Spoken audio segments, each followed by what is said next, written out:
성경에 보면은 하나님에 대한 많은 그런 표현이 있습니다. 그렇죠? 하나님의 이름이라고 얘기하시죠. 우리 장로님 기도하실 때 저와 뭐라고 말씀하셨지? 니씨 뭐라고 말씀하셨지? 장로님 아까 우리 하나님의 이름에 대한 하나님의 속성에 대한 여호와 자이레, 여호와 샬롬, 여호와 니시 여러 가지 하나님의 속성에 대한 그런 이름들이 참 많이 있습니다. 그렇죠? 그런데 그 많은 하나님의 이름 가운데서 가장 좋은 이름이 뭔지 아십니까? 바로 하나님 아버지라는 그런 하나님의 이름입니다. 너무 좋은 그런 이름이죠. 우리가 예수님을 역사적 예수, 실존하신 예수님 그렇게 우리는 믿고 있습니다.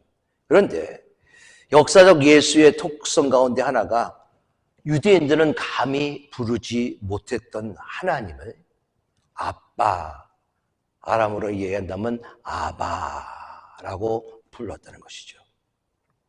아버지의 호칭은 복음서에서 150번 이상이 기록되어져 있습니다. 오늘 본문 6절에도 아버지의 칭호가 나옵니다. 그런데 여기에 보면 그 앞에 무슨 말이 붙어 있습니다. 바로 아바라는 것이죠. 새 번역 개역개정에는 아빠라고 그렇게 번역이 되어져 있어요. 아바, 당시 유대인들이 썼던 아람어로 어린아이가 아버지를 부를 때 사용했던 말입니다. 그리고 오늘 본문 6절 말씀에 아빠 아버지, 아바 아버지로 부르게 하셨느니다 라고 얘기했을 때 이 부르게라는 단어는 헬라어로 크라조라는 단어를 사용하고 있습니다. 이 크라조라는 단어는 감격스러울 때 부르는 그런 단어예요. 그래서 아바 아버지라고 부른다라는 것은 하나님을 감탄조로 부른다는 거죠. 그저 수식어로 부르는 것이 아니라 내가 믿는 하나님, 나의 하나님, 전능하신 하나님을 아버지 하나님, 놀라우신 아버지 하나님 하고 감탄조로 부른다라고 얘기하고 있습니다. 여러분들 하나님을 향해서 감히 아바 아버지로 부른다는 거 여러분들 굉장한 그런 이해 아닙니까? 근데 어쨌든 우리가 그저 형식적으로 하나님 아버지라고 부를 때가 너무나 많이 있다는 것이죠. 한번 우스갯소리 한번 해볼까요? 아버지 아들이 교회 갔습니다. 한참 기도 중에 아버지가 이렇게 기도하는 거예요. 하나님 아버지 하고 기도하는 겁니다. 그러자 아들이 눈을 뜨고 난 다음에 아버지 이렇게 쳐다보고 난 다음에 아버지 따라서 기도합니다. 그런데 이렇게 기도하는 거예요. 하나님 할아버지. 왜냐하면은 자기 아버지가 하나님 아버지 그랬으니까는 자기한테는 하나님이 하나님 할아버지가 되는 거죠. 그러니까 아버지가 듣고 난 다음에 아들한테 톡톡 치면서 얘기합니다. 아들아, 하나님은 할아버지라고 부르는 것이 아니라 하나님 아버지라고 불러야 돼. 아이가 교회를 깨어뚱하면서 알았어요. 내가 그렇게 할게요, 형라고 아버지를 이렇게 부르는 거였습니다. 여러분들 하나님을 아버지라고 부를 수 있는 건 얼마나 큰 특권입니까? 이 세상을 창조하시고 우주의 주인 되신 하나님을 아빠, 아버지라고 부를 수 있다는 것은 큰 특권이에요. 아무런 공로 없이 천지 만물의 주인이신 하나님을 나의 아버지라고 부를 수 있다는 것은 이 세상에 있는 그 어떤 것보다 가장 큰 특권임을 분명히 믿을 수 있기 바라겠습니다. 우리는 과거 하나님을 아버지라고 부르지 못했습니다. 지금도 유대인들은 감히 그들이 믿는 하나님을 아버지라고 부르지 못합니다. 오늘 본문 말씀 보면은 우리는 그동안에 하나님을 아버지라고 부르지 못했습니다. 1절 말씀 봅니다. 내가 또 말하노니 유업의 이웃자가 모든 것의 주인이나 즉 예수님이 오시기 전에는 모든 사람이 종과 다름이 없다라고 얘기하고 있습니다. 3절에 보세요. 무슨 종입니까? 초등학문 아래 있어서 종노릇 하였더니 즉 초등학문의 종이었다라고 얘기하고 있습니다. 우리가 예수를 나의 구세주 나의 하나님으로 모시기 전에는 우리가 종의 신분이었다라고 얘기하고 있습니다. 그런데 초등학문 안의 종이었다라고 얘기하고 있죠. 사울 그 사도 바울 당시에 로마 귀족 가정에서는 상속자가 아주 어렸을 때 유업을 받을 그런 능력이 없습니다. 왜냐하면 어리니까 그렇죠. 그렇기 때문에 후견인이 보호 아래에서 가르치고 교육하고 그 아래에서 살게 하였습니다. 자, 이런 과정을 자기 마음대로 자기 행동하지 못한 종의 모습과 똑같다는 것이죠. 그런데 이 아이가 성장하고 성인이 되면은 가정의 상속자로, 그리고 후견인이 가지고 있던 모든 권리들을 다 상속받게 되고 그 권리를 회복하게 되어서 유업을 잊게 되고 후견인의 그늘에서 벗어난다라는 그런 것을 사도 바울이 비유의 모습으로 우리에게 얘기하고 있습니다. 즉 어린 상속자는 믿음으로 하나님의 유업을 받을 하나님의 약속의 자녀들이라는 거고, 즉 성도들을 얘기하는 것입니다. 또한 어린 상속자의 후견인은 율법을 상징하고 있습니다. 우리는 갈라디아서를 통해서 계속적으로 율법의 역할에 대해서 우리는 들어왔습니다. 율법의 역할은 잘 아는데 율법을 지켜 나아갈 때 하나부터 열까지 완벽하게 지키지 못하기 때문에 우리의 연약한 존재가 우리 스스로 파악하고, 그를 통해서 예수 그리스도가 이 땅에 오셔서 예수 그리스도를 통해서 우리가 하나님의 자녀로 되게 만들기 위해서 율법이 이 세상에 존재한다라는 것을 우리는 계속적으로 매 주일마다 우리는 들어왔습니다. 4절 말씀 읽겠습니다. 그런데 때가 참에 하나님이 그 아들을 보내사 여자에게서 나게 하고 율법 아래서 나게 하신 것은 하나님의 정한 때가 이름에 독생자 예수 그리스도를 이 땅에 보내셨다는 것이죠. 이 말씀은 창세기 3장 15절에 약속된 말씀입니다.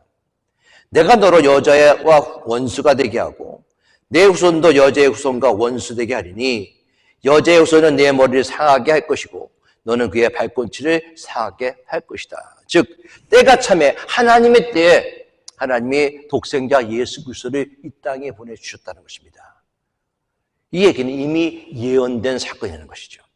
이사야 7장 14절은 이렇게 예언되어 있습니다.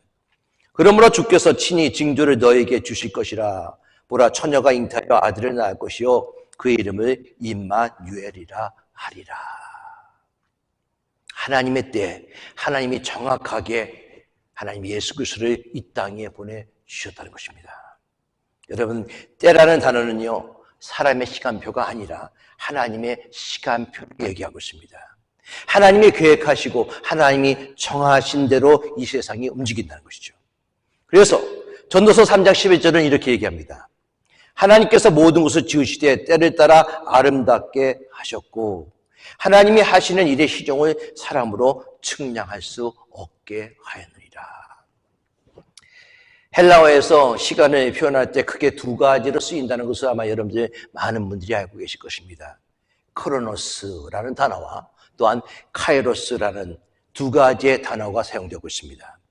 이 중에 크로노스라는 그 단어는 연대기적 시간, 즉 우리가 현재 사용하고 있는 몇 시 몇 분이라는 시간을 얘기하고 있습니다. 즉 순서적인 측면에서의 시간이라고 말씀드릴 수가 있는 것이죠. 그러나 카이로스라는 시간은 하나님의 시간입니다. 하나님이 계획한 시간이고 또한 질적인 의미의 시간이고 때가 꽉 찬 시간이고 즉 하나님이 예정된 하나님의 시간을 얘기하고 있습니다. 갈라디아서 오늘 4장 4절 말씀에 때가 참에 하나님께서 그 아들을 보내셨다라고 얘기한 것입니다. 이것은 시간 속에서 우연히 발생한 것이 아니라 하나님의 주권 속에서 하나님이 가장 필요할 때 하나님이 예수 그리스도를 이 세상에 보내주셨다는 것을 우리에게 얘기하고 있어요. 하나님의 카이로스의 믿음이 우리에게 있어야 된다는 것이죠. 저는 하나님의 절대 주권을 믿습니다. 여러분이 무엇을 하는 것 같지만 하나님이 하시는 거예요. 우리에게 필요한 것은 무엇인가? 믿음입니다. 믿음을 우리의 삶 속에 실천하는 능력이 성령 충만. 그리고 어떤 문제를 가지고 왔든지 간에 하나님 앞에 다 맡길 때 하나님이 하나님의 방법으로 하나님의 때에 하나님의 시간에 그것을 이루어 주신다는 것을 믿는 믿음이 우리에게 필요하다는 것이죠. 여러분들이 감당할 수 없는 모든 것 다 하나님께 맡길 수 있기 바라겠습니다. 그럴 때 하나님이 하나님의 때에 모든 것을 아름답게 만드실 거예요. 모든 것이 때가 있습니다. 내가 계획하고 세우고 내가 원해서 일을 이루려고 하는 것 같지만은 그가 잘 안 될 때가 참 많이 있어요. 그렇죠? 우리가 믿음이 자라서 영적으로 성숙해지면은 하나님의 때를 기다릴 줄 알아야 되는 것입니다.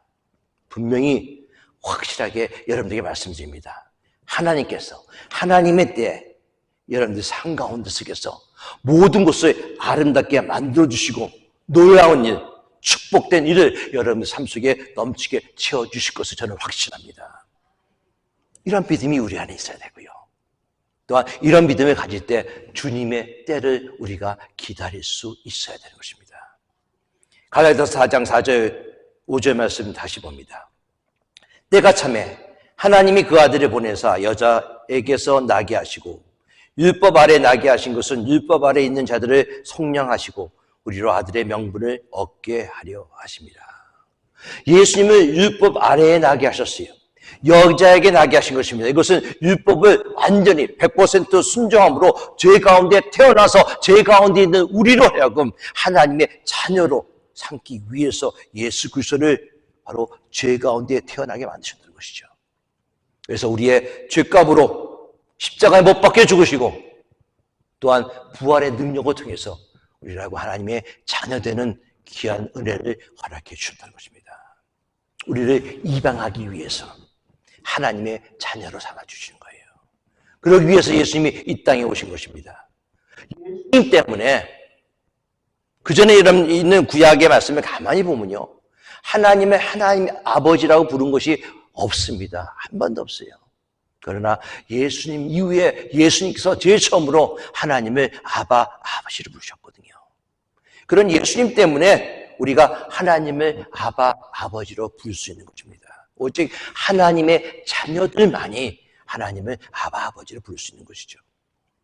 요한복음 1장 12절 13절 말씀 잘 알고 있는 말씀 아닙니까? 영접하는 자, 곧 그 이름을 믿는 자들에게는 하나님의 자녀가 되는 뭘 줬다고요? 권세를 줬으니 이는 혈통으로나 육정으로나 사람의 뜻으로 나지 않냐고 오직 하나님께로 난 자들이라.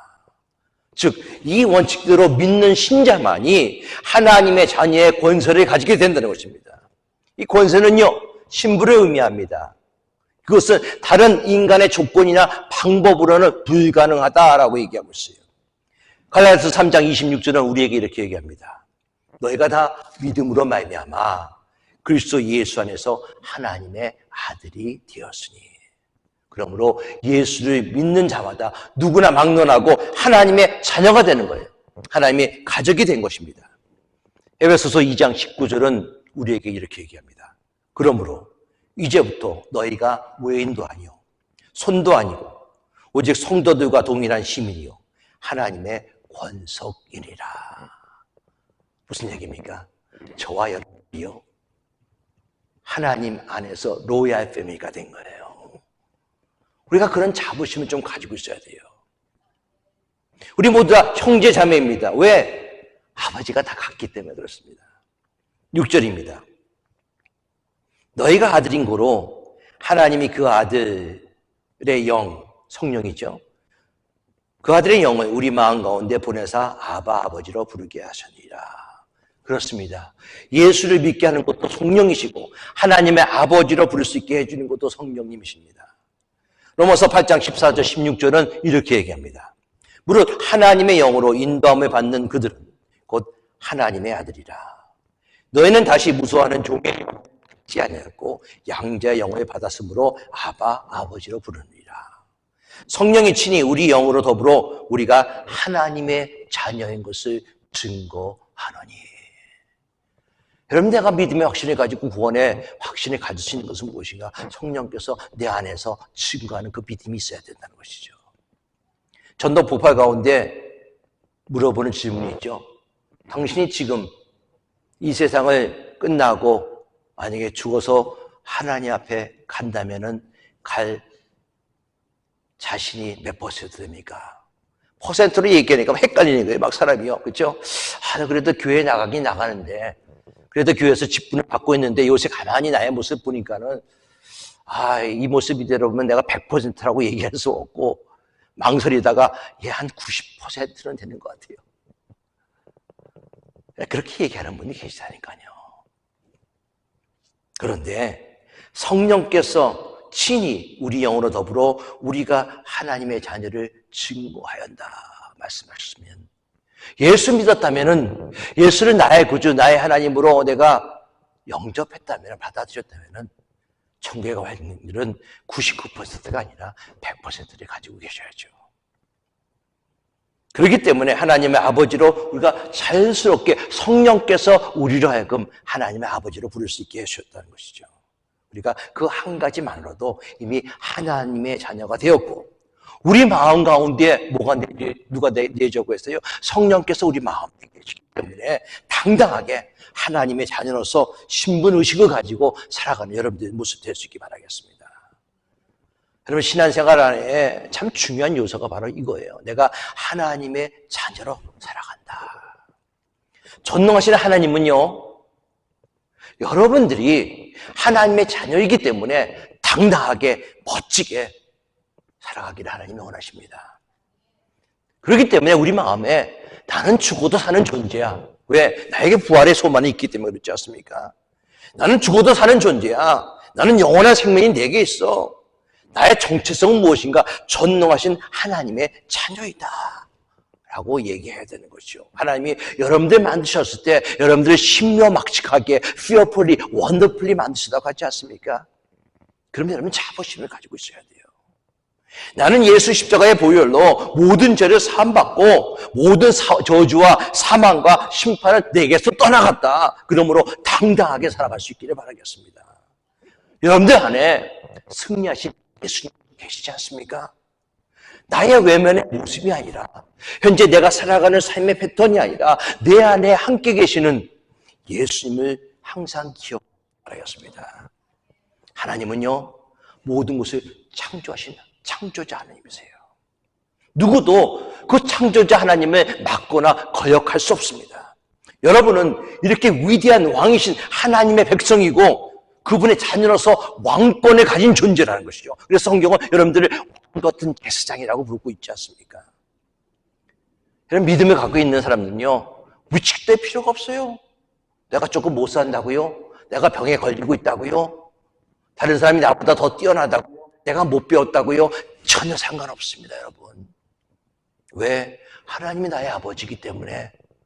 하나님 아버지보다도 더 높은 사람 어디 있습니까? 아무도 없다는 것이죠. 그러므로 세상에 위축되지 말고 왕의 자녀답게 왕 같은 대사장으로 당당하게 살아가시기를 예수 그리스도의 이름으로 축원합니다. 7절 말씀 봅니다. 그러므로 내가 이후로는 종이 아니요 아들이니 아들이면 하나님으로 말미암아 유업을 이을 자니라. 이제 우리가 종이 아니라 아들이 되었으니 당연히 아버지의 유업을 이을 자가 된 것입니다. 아버지의 모든 것을 상속받을 상속자가 된 거예요. 종이 아니라 하나님의 자녀로서의 체질이 우리가 바뀔 필요가 있습니다. 여전히 종으로 살면 안 되는 거예요. 우리가 하나님의 아버지라고 부른 그런 우리의 신분이면은 무엇을 우리가 받습니까? 유산의 상속이에요. 하나님의 자녀로서 누릴 수 있는 모든 복을 얘기하고 있습니다.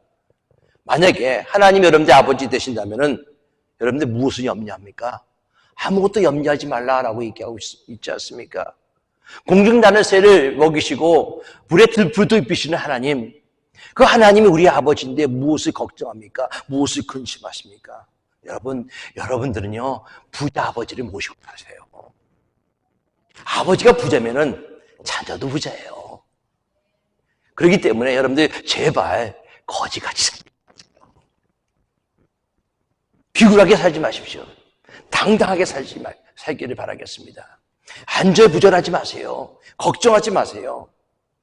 로마서 8장 15절 말씀이 이렇게 얘기합니다. 너희는 다시 무서워하는 종의 영을 받지 아니하였고 양자의 영을 받았으므로 아바 아버지로 부르니라. 다시 무서워하는 종의 영을 받지 않았다는 것이죠. 내가 두려워할 필요가 없다는 것입니다. 걱정할 필요 없다는 거예요. 아까 교회 오기 전에 어떤 어린아이가 교회 문에 이렇게 나섰는데 엄마 아빠가 양옆에 있는데 우리를 보고 난 다음에 엄마 손을 잡고 아빠 손을 꽉 잡는 거예요. 아마 우리를 안 봤으면 그냥 걸어갔을 거예요. 왜?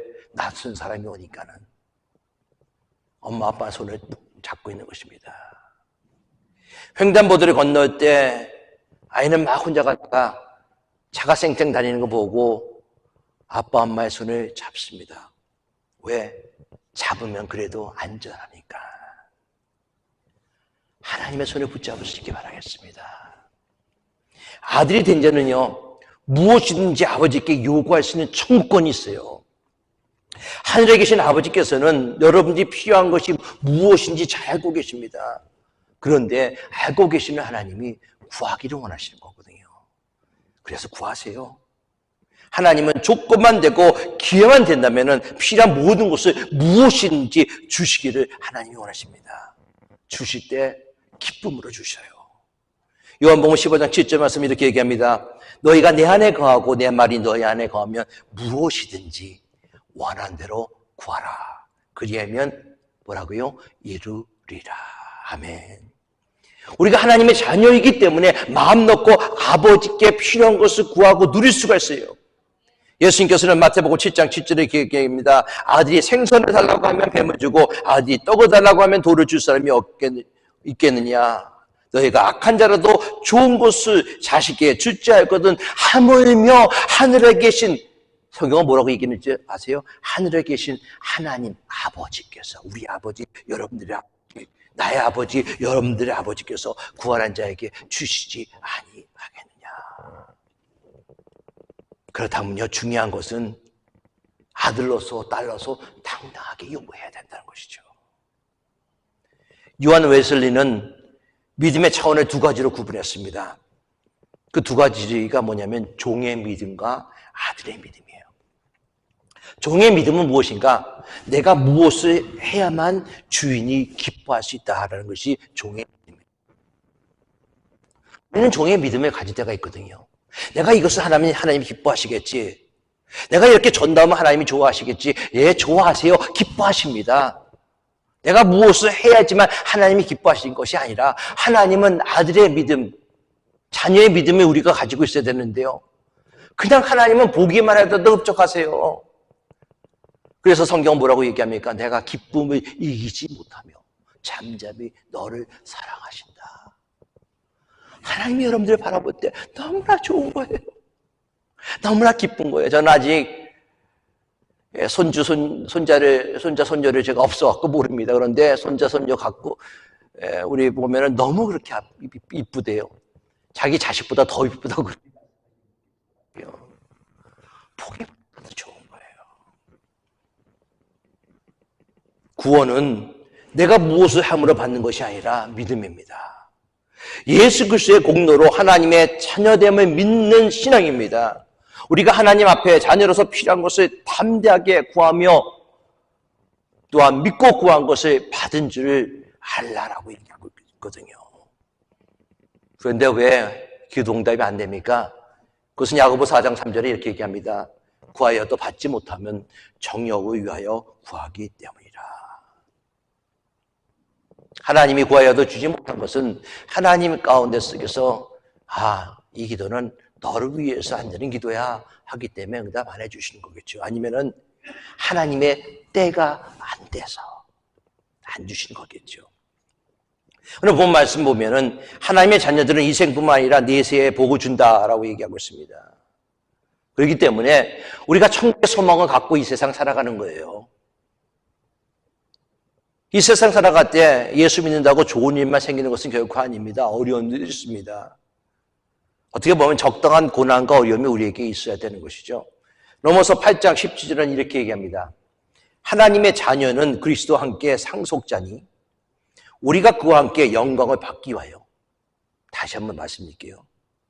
하나님의 자녀는 그리스도와 함께 상속자니 우리가 그와 함께 영광을 받기 위하여 고난도 함께 받아야 할지니라.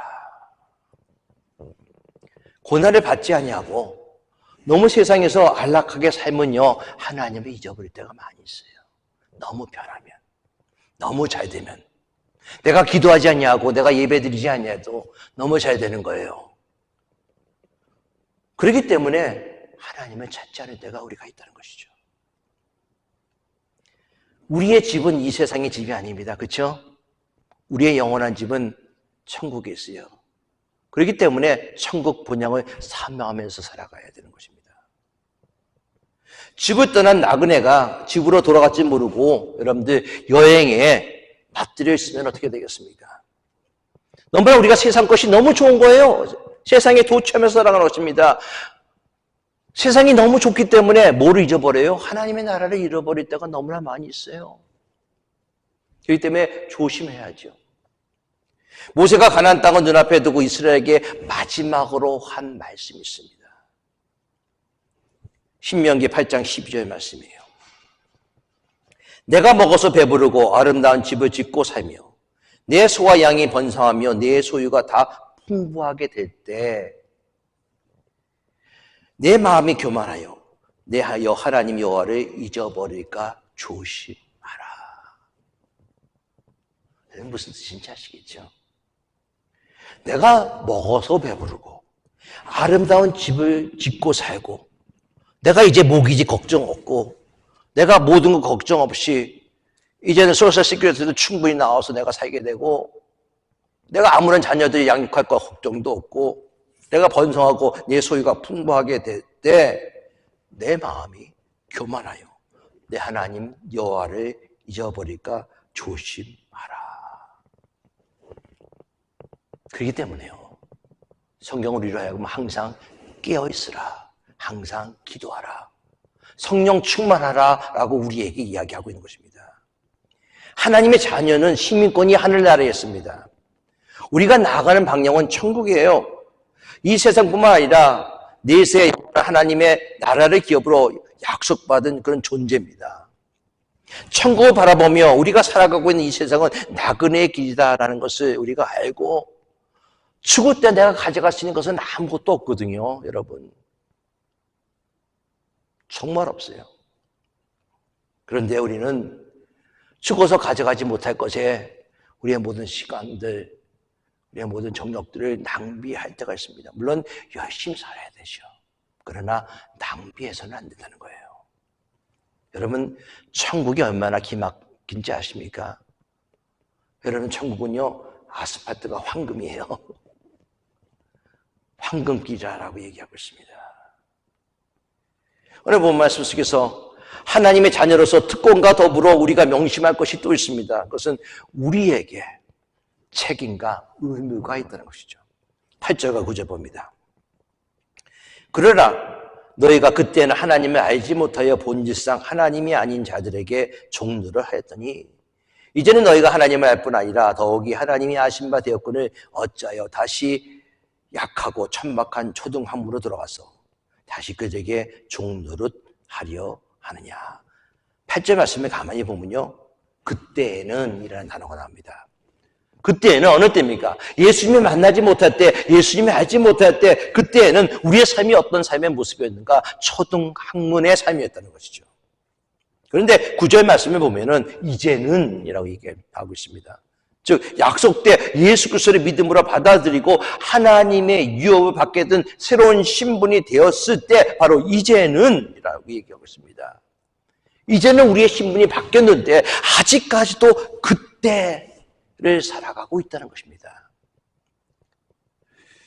제가 제일 싫어하는 것 중에 하나가 뭔지 아십니까? 이전에는 잘 믿었다. 이전에는 열심히 봉사했다. 그런데 지금은요, so what? 문제가 무엇인지 아십니까? 우리의 신분이 회복되기 위해서 우리가 가장 필요한 영적 자세가 무엇인가? 그것은 초등학문을 버리는 거예요. 그때를 버리는 것입니다. 그리고 이제는 다시 시작해야 된다는 것이죠. 초등학문이 가지고 있는 의미가 있습니다. 오늘 갈라디아에서 나와 있는 것은 율법주의자들이죠. 초등학문. 유대인들이 그렇게 환호하고 숭배했던 모세의 율법을 얘기하고 있습니다.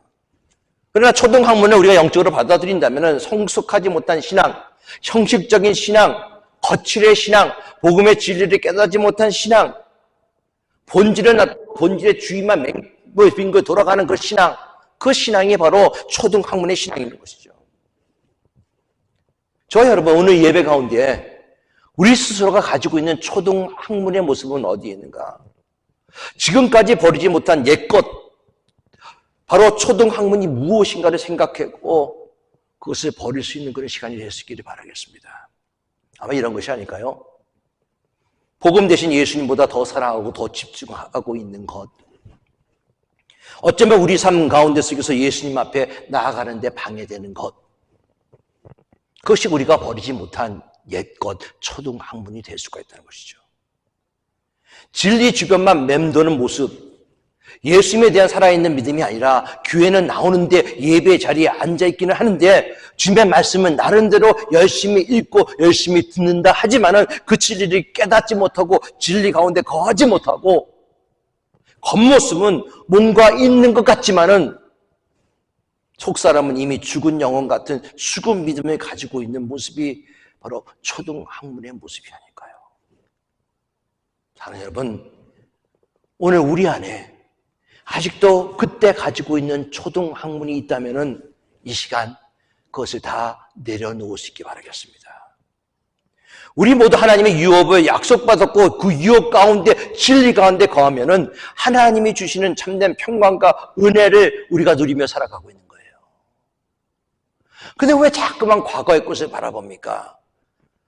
과거의 아픔들, 과거의 상처도 있습니다. 저도 있습니다.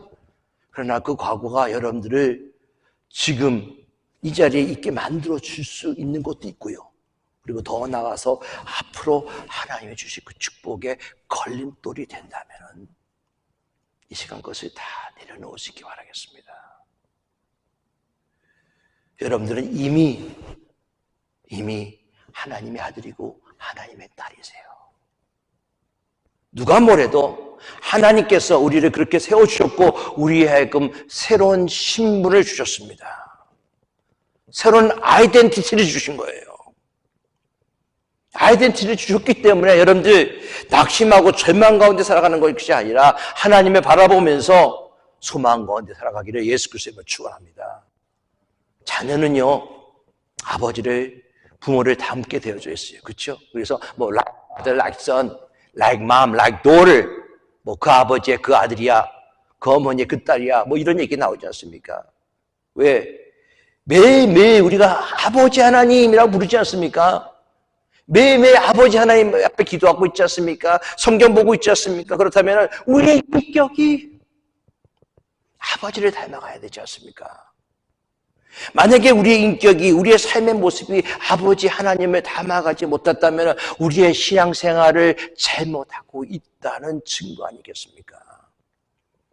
믿음 생활을 오래 하였다면 아버지 하나님이 우리 모습 속에 나와 있어야 된다는 것이죠. 하나님이 크신 분인 것처럼 우리의 마음도 커야 됩니다.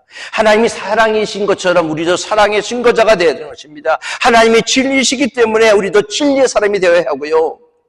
우리가 그렇게 그런 사람이 되지 못한다면 우리의 믿음도 헛되고 우리의 수고도 헛될 수밖에 없다는 것이죠. 우리 얼굴도 하나님 닮은 사람이 되어야 되겠죠. 부러 살다가 보면은 저희 집사람하고 저하고 닮았다라고 얘기하시는 분이 참 많이 계세요. 닮아가야 되겠죠. 하나님이 찡그리실까요? 아니에요. 하나님 기뻐하시는 분이시겠죠. 인간은 영적 존재입니다. 그래서 사랑하면은 얼굴도 닮게 되어졌어요. 우리 얼굴은요, 사람들이 보면 알아요. 우리 얼굴에 담긴 표가 기쁨 때문에 세상 사람들, 내가 저 사람 보니까는 믿는 사람이야. 어떤 분은 전화로 제가 통화를 하는데 기가 막히게 저를 혹시 목사님 아니세요? 그러시더라고요. 뭐 제가 목사라는 얘기도 안 하고 목사 티도 안 내고 뭐 청바지 입고 뭐 자켓 입고 마켓에 가서 있는데 혹시 목사님 아니세요? 그러시더라고요. 목사의 티가 나는 것 같아요. 링컨은 40대가 되면 자기 얼굴에 책임을 져야 한다고 합니다. 40 이전까지는 부모의 유전이 얼굴을 만듭니다. 그러나 40 이후에는 자기가 만든 얼굴이라고. 신앙인의 얼굴도 마찬가지예요. 하나님을 알면 알수록, 그분의 말씀을 읽으면 읽을수록, 하나님께 기도하면 기도할수록 하나님을 닮은 사람이 되어야 되지 않습니까? 그리고 또한 우리가 하나님의 아바 아버지를 본다면 하나님을 영화롭게 하는 삶을 살아야 돼요. 마태복음 5장 13절 16절에 이렇게 얘기합니다. 이같이 너의 빛을 사람 앞에 비치게 하여 저희로 너의 착한 행실을 보고 하늘에 계신 너의 아버지 하나님께 영광을 돌리게 하라. 또한 하나님의 말씀대로 하나님의 자녀로 살아갈 때 우리가 고난을 두려워하지 않습니다. 디모데 3장 12절 말씀에 무릇 경건하게 살고자 하는 자는 핍박을 받으리라. 여러분들, 죄가 많은 세상 속에 우리가 살아가고 있어요. 말씀대로 바르게 산다는 것이 너무 힘들 때가 있습니다. 손해보고 조롱당하고 그래도 말씀 믿고 살아가는 여러분들 모습 될 수 있기 바랍니다. 마지막으로 하나님의 자녀로 살아가는 것은 복음 전파하며 살아가는 거예요. 골로새서 1장 24절 말씀에 내가 이제 너희를 위하여 받는 괴로움을 기뻐하고 그리스도의 남은 고난을 그의 몸된 교회를 위하여 내 육체에 채우니라. 복음 전파 선교 사명을 우리에게 주신 거예요. 오직 성령이 너에게 임하시면 너희가 권능을 받고 예루살렘과 온 유대와 사마리아 땅끝까지 이르러 내 증인이 되리라. 가까운 이웃에 하나님의 말씀을 증거하는 증거자의 삶을 우리가 살아야 된다는 것이죠. 그것이 바로 하나님을 아버지로 부르는 우리의 의무, 우리의 책임이라는 것입니다. 말씀하십니다. 사랑하는 성도 여러분, 우리는 하나님을 아버지로 부릅니다. 건성으로 부르는 것이 아니라 이 말에 포함된 모든 의미를 되새길 수 있게 바라겠습니다. 그러면서 감격하며 아버지라고 부른다라고 얘기했을 때 감격하며 부른다는 거예요. 정말 그 감격이 우리 안에 나와야 된다는 것이죠. 아버지 너무 좋습니다. 아버지 내 기도 응답하시니 너무 좋습니다. 아버지 감사합니다. 그런 감격이 우리 안에 나와 정말 주님과 하나님의 자녀로서의 특권을 풍성하게 누리고 하나님 우리에게 주신 책임과 다 감당하는 여러분들이 다 될 수 있기를 예수 그리스도의 이름으로 기도하겠습니다. 하나님을 아버지로 부르게 하신 우리에게 귀한 특권을 주신 하나님 찬송합니다. 감사합니다. 하나님의 자녀로 하나님의 주시는 축복받고 세상 속에서 빛과 소금의 역할을 감당하는 믿음의 귀한 성도들 다 되게 하여 주시옵소서. 우리 주 예수 그리스도의 이름으로 기도드리옵나이다. 아멘.